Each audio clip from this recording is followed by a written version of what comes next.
Hello friends, welcome to my channel study with Ankita.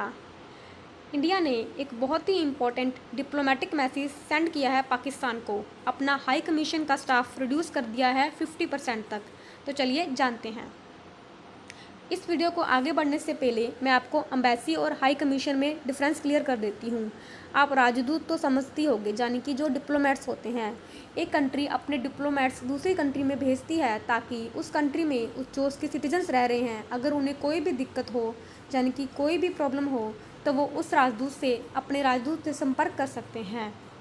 और high commission और embassy में difference क्या होता है कि जो हाई कमीशन होते हैं वो डिप्लोमेटिक मिशंस भेजे जाते हैं उन कंट्रीज़ में जो कि कॉमनवेल्थ कंट्रीज़ हैं। कॉमनवेल्थ कंट्रीज़ कौन सी होती हैं? जो कि कभी ना कभी ब्रिटिशर्स की कॉलोनीज रही थी। और नॉन कॉमनवेल्थ कंट्रीज़ में एम्बेसीज भेजी जाती हैं। बस यही अंतर होता है एम्बेसी और हाई कमीशन में। इन दोनों के काम में कोई भी अंतर नहीं होता है। ये हैं कॉमनवेल्थ कंट्रीज़ जो कभी ना कभी ब्रिटिशर्स की कॉलोनी रही थी। आपको पता होगा इन सब कंट्रीज से मिलकर एक ग्रुप बना रखा है जिसे बोलते हैं कॉमनवेल्थ ऑफ नेशंस।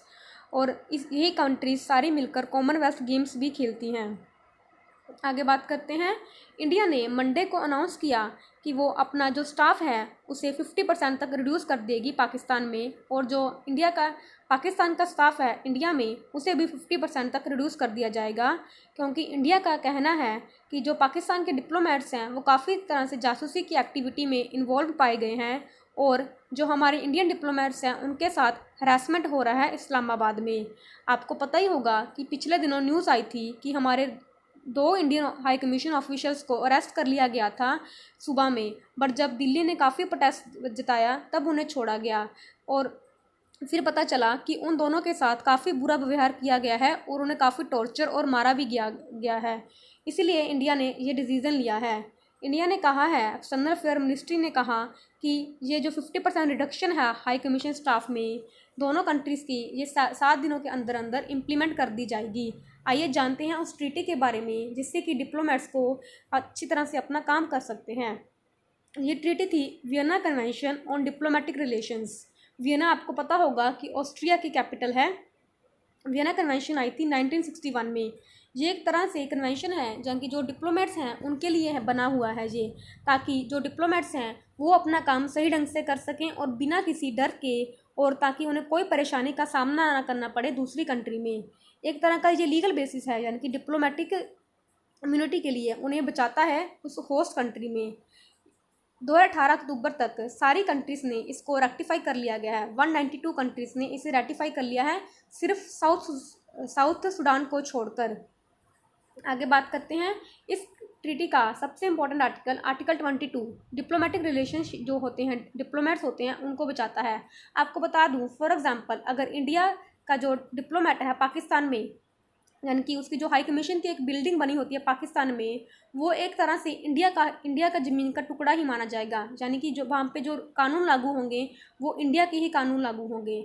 अगर किसी पाकिस्तान को उसमें जाना है तो इंडियन हाई कमीशन की परमिशन चाहिए होगी। जैसे इसका फर्स्ट क्लॉज लिखा हुआ है, the premises of the mission shall be inviolable, the agents of the receiving state may not enter them except with the consent of the head of the mission.